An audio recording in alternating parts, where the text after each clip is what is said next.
چال باز ڈرامے کی سٹوری آہستہ آہستہ انٹرسٹنگ ہوتی جا رہی ہے۔ آئزہ کی پوری کوشش ہے کہ میں اپنے سسرال والوں کو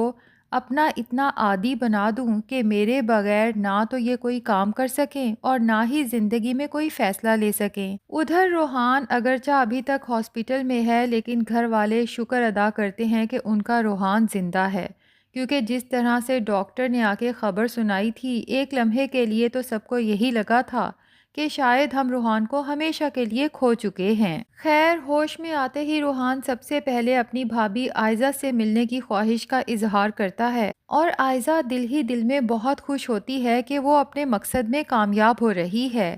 اب روحان سے ملنے جاتی ہے، ہنسی مذاق کرتی ہے، اور اگلے دن بھی بہت ایفیشینٹ بن کے صبح ہی صبح ناشتہ بنا کے ہاسپٹل پہنچ جاتی ہے۔ لیکن جب وہاں پہنچ کے دیکھتی ہے کہ ایشل سب گھر والوں کو پہلے ہی ناشتہ کروا چکی ہے اور سب ایشل کے ساتھ خوش گپیوں میں مصروف ہیں،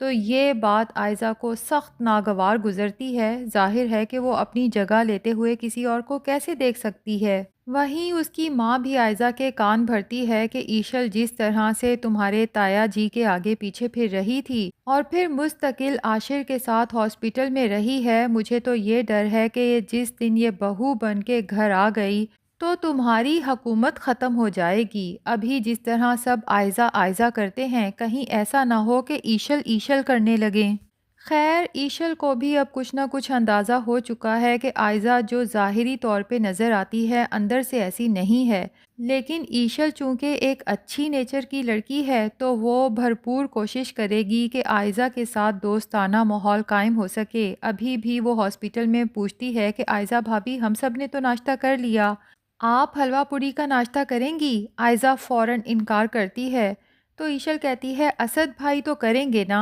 اس سے پہلے کہ اسد کوئی جواب دے، آئزہ ہی تلخ لہجے میں کہتی ہے کہ نہیں، اسد بھی ناشتہ نہیں کریں گے۔ لیکن فوراً ہی آئزہ کو احساس ہوتا ہے کہ اسد، عاشر سبھی تو یہاں پر موجود ہیں،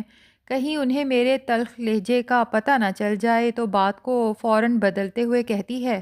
کہ اسد باہر کا نہیں کھاتے، تھینک یو سو مچ، اور ساتھ ہی سمپیتھی گین کرنے کے لیے فوراً جتا دیتی ہے کہ میں نے تو ابھی تک ناشتہ کیا ہی نہیں، میں تو گھر سے جلدی جلدی ناشتہ بنا کے نکلی کہ سب ساتھ بیٹھ کر ناشتہ کریں گے۔ یہ دیکھ کر عاشر کو بہت برا لگتا ہے کہ بھابھی اتنی جلدی میں ہمارے لیے ناشتہ لے کر آئیں، لیکن ہم پہلے ہی ناشتہ کر چکے تھے۔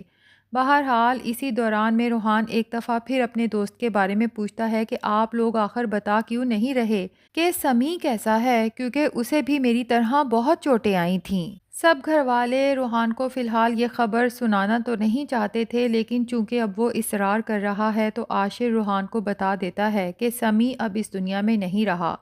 یہ سن کے روحان زاروں قطار رونے لگتا ہے اور ساتھ ہی افسوس کرتا ہے کہ سب میرا قصور ہے، کاش کہ میں نے اسد بھائی کی باتوں پر عمل کیا ہوتا تو اتنا بڑا حادثہ کبھی نہ ہوتا۔